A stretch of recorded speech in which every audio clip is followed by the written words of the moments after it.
It's been 3.5 months since Imi O'Brien, Rebecca Glover, Sheridan Lucas and Emma Gibb arrived in Antigua after rowing 3,000 miles across the Atlantic in the world's toughest row. We've all been really surprised how easily we've gone back into kind of day-to-day and normal life.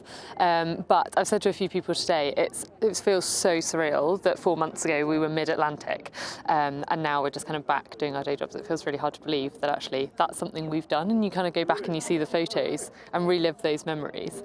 And yeah, it's just incredible to relive those emotions and think that's actually what we did.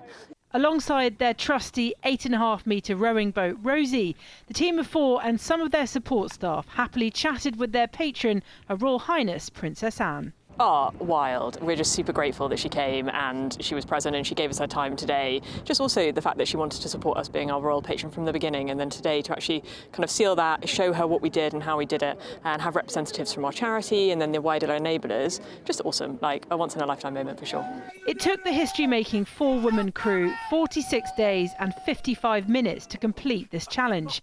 They finished 18th overall, second among all female teams, and arrived just hours before their Navy compatriots from HMS Audacious, the Valkyries. As far as Army Navy goes, you won that race. We did win the race. We did. Yes, they are great gals, and it was awesome to have them, and actually to even have both the camaraderie but also the competition. You know, It's hugely motivating.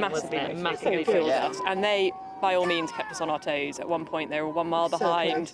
We kept kind of overtaking, undertaking, all of that kind of stuff. So they're legends, and we're glad that they were. And they're phenomenal, aren't they? What's better, 4 women rowing an ocean or 8 women? Absolutely. 8. Nailed it. There were obviously many highlights and a few low points. Highlight is when you're coming into Antigua, the families are up on a high ground, you can hear them, you can't quite see them, you can just see some shadows of people up there. And then when you pull into that harbour, and my little boy, my wife and my eldest was all stood there, that was definitely the high point. We suddenly shot down this wave at such an angle that as you kind of looked up, you were still looking at the white water on the top of the breaking wave. And Ims and I looked up and there were just all these dolphins jumping out of the white water at the top of the wave. I remember stepping up and looking over the boat and thinking, there's a glow there in the distance. And I'm like, I think that's Antigua. We just saw this glow in the middle of the darkness and I was like, that's Antigua. I was like, oh my gosh. The sat phone rang and I was like, oh my God. I answered it. It was Julie from Florida. She got the completely wrong number. And she was like, I was like, I'm not hanging up on you. So we had a full 20-minute conversation. And she'd just moved from Maine. She was 56. She'd never rowed. I was like, Jules, if I can do it, you can do it. Follow us on Instagram. We're Force Atlantic. There's 4 of us. I've just come off my 2-hour shift. We're rowing. Full 20 minutes later, Jules and I are like this. I got her full life history. And I spoke about it for like weeks on end. It was a highlight. I hope you go and meet Julie in Florida one day. I know, I need to go on holiday. But would any of them repeat the experience? I really enjoyed it, and the team did. They just can't admit it all the time.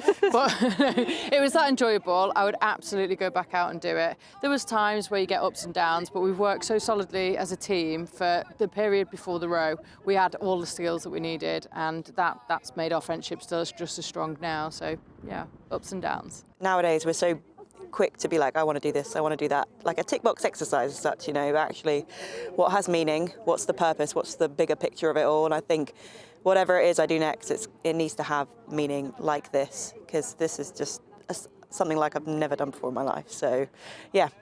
Looking forward, part of Force Atlantic's mission has always been to inspire women and girls to fulfil their potential in whatever field they choose.